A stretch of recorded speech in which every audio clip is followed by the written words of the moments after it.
Oye, una pregunta. ¿Recuerdas ese run run especial que te entraba de crío cuando ibas de la mano de tus padres a comprar el regalo de Reyes o el último grito en tecnología? Ese murmullo de gente, esas luces, esos colores, eran templos de nuestra infancia y juventud que, sin darnos cuenta, un día bajaron la persiana para siempre. Hoy vamos a hacer un viaje en el tiempo, un viaje a la España de la EGB, del Naranjito y de la Movida. Acompáñame a abrir el baúl de los recuerdos para redescubrir 10 de esas tiendas españolas míticas de los 80 que cerraron y que probablemente ya no recordabas. Número 10. Galerías Preciados. Arrancamos con un gigante, el eterno rival, la otra cara de la moneda de los grandes almacenes en España. Hablamos, cómo no, de Galerías Preciados. Fundada en 1943 por Pepín Fernández, un asturiano emprendedor que aprendió el negocio en Cuba, Galerías fue durante décadas el sinónimo de modernidad y elegancia. Entrar en uno de sus edificios era una experiencia total.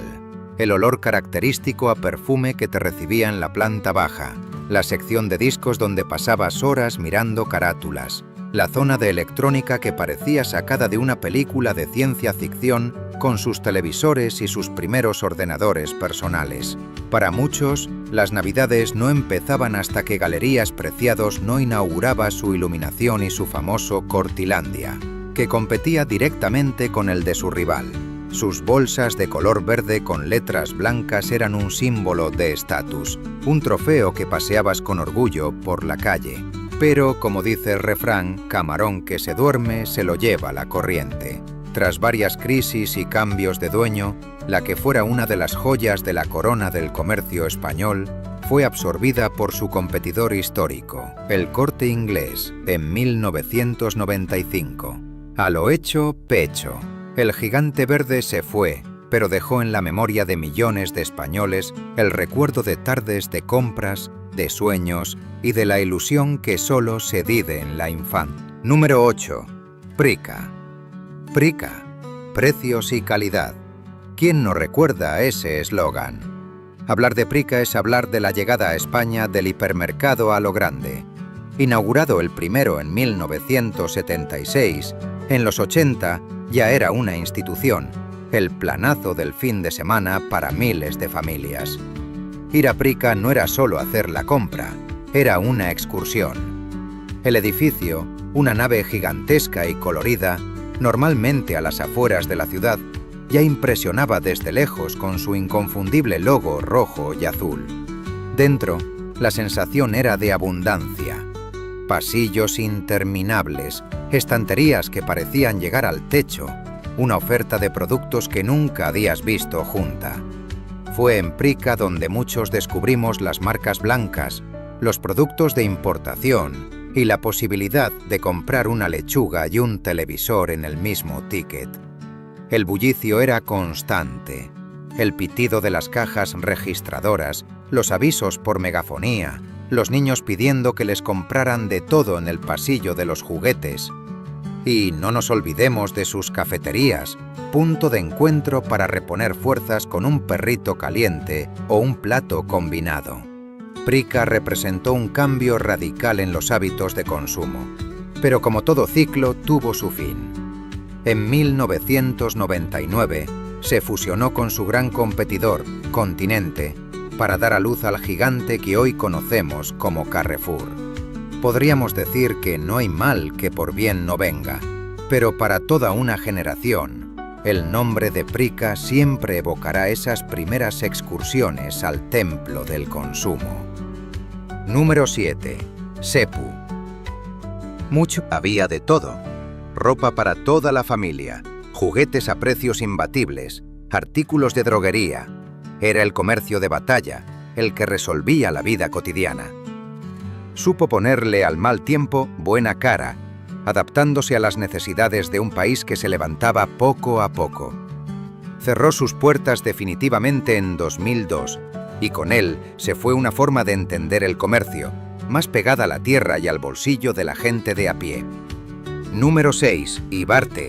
Atención, porque entramos en territorio sagrado para los que fuimos niños y adolescentes en los 80.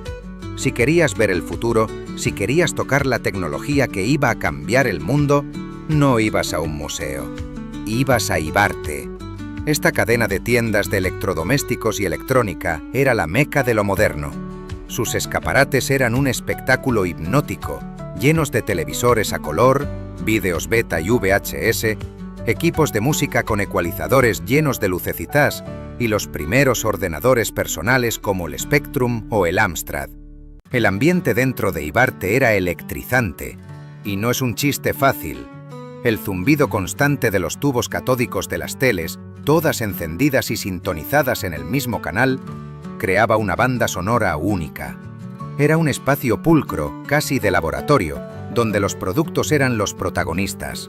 Acercarse a teclear en un ordenador de exposición, ponerse unos auriculares para probar la potencia de un Walkman o alucinar con las primeras videocámaras era un ritual. Los dependientes de Ibarte eran vistos como auténticos gurús, sabios de la tecnología, que te aconsejaban en esa decisión tan importante que era elegir el vídeo de la familia. Sin embargo, el mundo de la tecnología es implacable, y nuevas superficies más grandes y agresivas empezaron a comerle terreno. Porque aunque más sabe el diablo por viejo que por diablo, en el mundo de los chips y los circuitos, la innovación manda. Y al final, Ibarte se fue apagando hasta desaparecer en los años 90. Número 5. Discoplay. Y de un templo tecnológico pasamos a un tema Michael Jackson.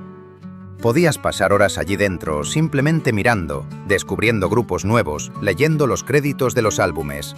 Y si tenías suerte, podías usar una de las estaciones de escucha para preescuchar ese disco que tanto deseabas. Discoplay no te vendía solo música, te vendía pertenencia, cultura. Fue el refugio y el proveedor de sueños de una generación que se expresó a través de las canciones que sonaban en sus radiocasetes. Con la llegada del CD y luego la revolución digital, su modelo de negocio se fue quedando obsoleto, hasta su cierre definitivo. Pero su legado, amigos, ese es imborrable. Número 4. Continente. Si hemos hablado de Prica, la justicia poética y la memoria de media España, nos obligan a hablar de su archienemigo, su némesis, su hermano gemelo, Continente.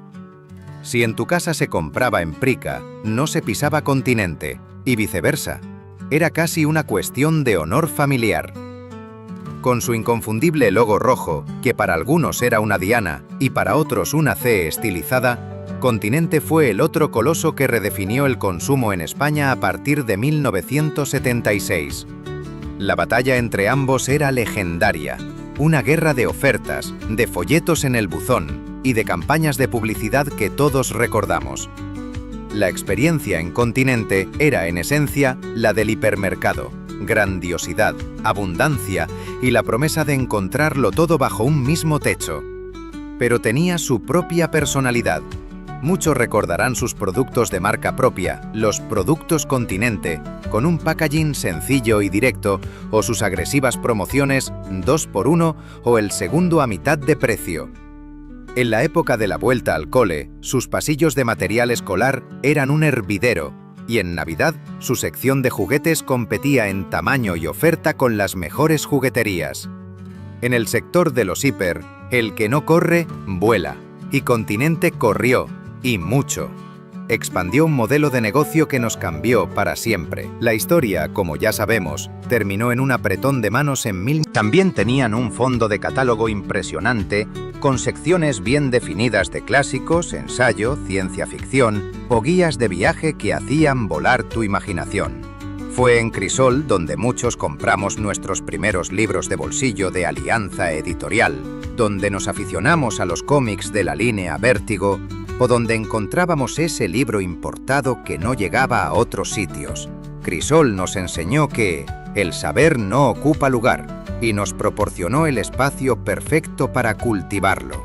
Aunque la marca acabó desapareciendo a principios de los 2000, su espíritu pervive en las grandes cadenas de librerías que vemos hoy, que sin duda bebieron de su innovador concepto. Número 2. Menaje del hogar. Volvemos al hogar, al corazón de la vida familiar, porque nuestro siguiente protagonista lo dice todo con su nombre: Menaje del Hogar. Si una pareja de recién casados en los 80 necesitaba montar su casa desde cero, esta era su primera parada. Fundada en los años 60, esta empresa española se convirtió en una institución, el lugar de referencia para equipar la casa con todo lo imaginable, desde la vajilla y la cubertería hasta el frigorífico y la primera televisión en color.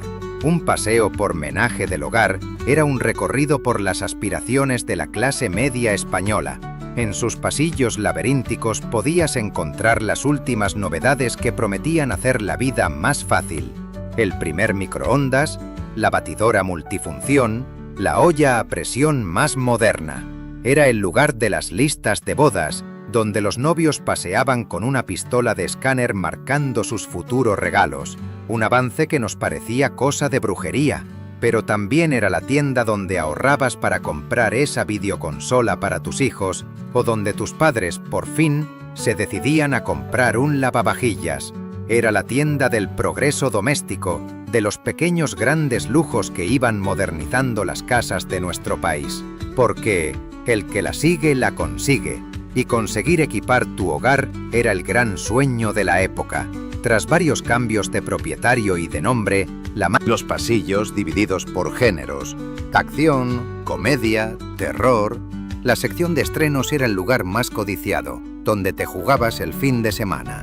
La tensión de ver si la película que querías estaba en la estantería o si solo quedaba el hueco vacío, lo que significaba la derrota. Discutir con tus padres o hermanos sobre qué película llevar. ¿Otra de Stallone? No, por favor, cojamos una de risa. Y luego el momento de pasar por el mostrador con tu carnet de socio. Ese trozo de plástico que te abría las puertas a miles de aventuras. El dependiente, que a menudo se convertía en tu primer prescriptor de cine, te recordaba amablemente: tenéis que devolverla el domingo antes de las 8. Y por favor, rebobinad la cinta. Esa frase, sea amable, rebobine, es el eco de una era. Todo lo bueno se acaba, y la llegada del DVD, la piratería y finalmente el streaming fulminaron este negocio. Pero jamás podrán replicar la emoción de aquel paseo, la elección, el ritual. El videoclub no alquilaba solo películas, alquilaba felicidad en formato VHS. La música nostálgica sube ligeramente y luego se mantiene de fondo. Y así, llegamos al final de nuestro viaje. Galerías Preciados, Simago, Prica, SEPU, Ibarte, Discoplay, Continente, Crisol, Menaje del Hogar y el inolvidable Videoclub. 10 nombres que son mucho más que 10 tiendas. Son 10 escenarios donde transcurrió una parte de nuestra vida. Fueron los lugares donde compramos nuestro primer disco, el electrodoméstico que modernizó la casa de nuestros padres, el libro que nos cambió la forma de ver el mundo, o la película que vimos 1000 veces en familia. Eran los testigos de una España que se abría al mundo, que abrazaba el consumo y que construía sin saberlo los recuerdos que hoy nos sacan una sonrisa. Porque al final de eso va la vida, de coleccionar momentos. Y muchos de esos momentos, aunque no nos diéramos cuenta, ocurrieron en los pasillos de estos gigantes que el tiempo se llevó. Y aunque ya no estén, siempre quedarán en nuestra memoria.